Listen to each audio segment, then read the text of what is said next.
இந்த ரெய்னி சீசன்ல பெப்பர் தூக்கலா ஒரு ரசமும் சுட சுட சிக்கன் தூக்கும் செய்யலாமா?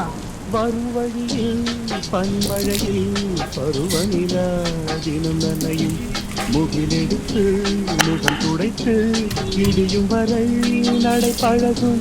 வரும் வழியில் பனிமழையில் பருவநிலா தினம் நனையும் முகிலெடுத்து முகம் துடைத்து இடியும் வரை நடை பழகும். வான வீதியில் மேக ஊர்வலம் காணும் போதிலே ஆறுதல் தரும் பருவமகள் விழிகளிலே கனவு வரும்.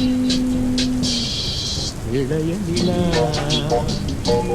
ஒழுகிறது உலா போகும் மேகம் கன காணும்